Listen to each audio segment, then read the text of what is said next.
Welcome to Brain Vision.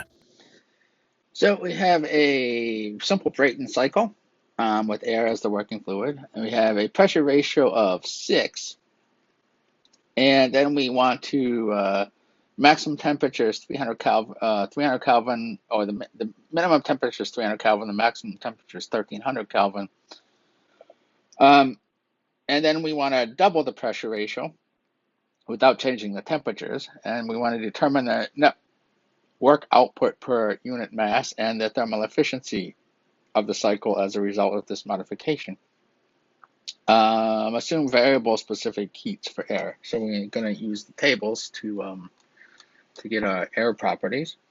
So in both cases, we have the temperature at 1 here is 300 Kelvin. So we can get the enthalpy and the reduced pressure. At 3, here, we have both of these.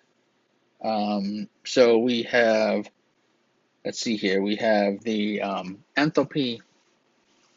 Let's see here, we have the enthalpy and the reduced pressure there.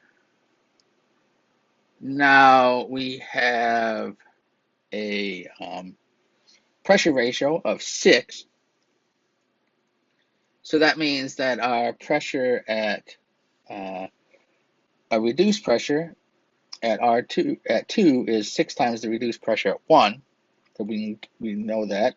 And so then we can get the enthalpy at 2.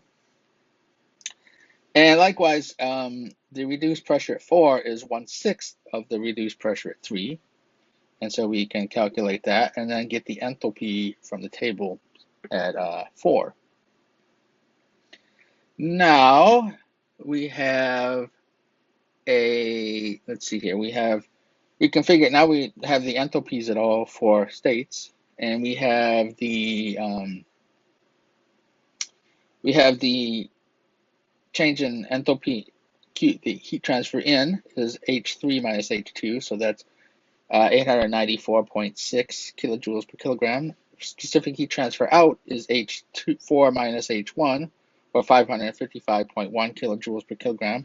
And the net work out is Q in minus Q out, and that winds up being 339.5 kilojoules per kilogram. The efficiency then is the net work out divided by the heat in here, and that winds up being 37.9%. Now, when we do a pressure ratio of 12,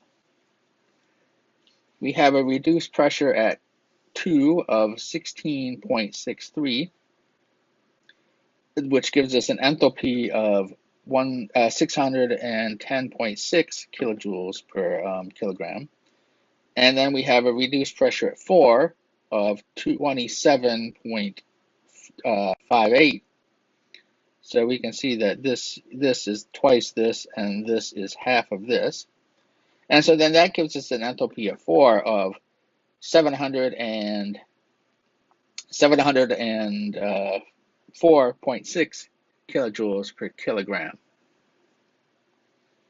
Now, let's see here. We have then enthalpies at all of our states now, and then we get the heat transfer in is 785.4 kilojoules per kilogram. So we have less heat transfer in. Heat transfer out is 404.4 kilojoules per kilogram. So we also have less heat transfer out.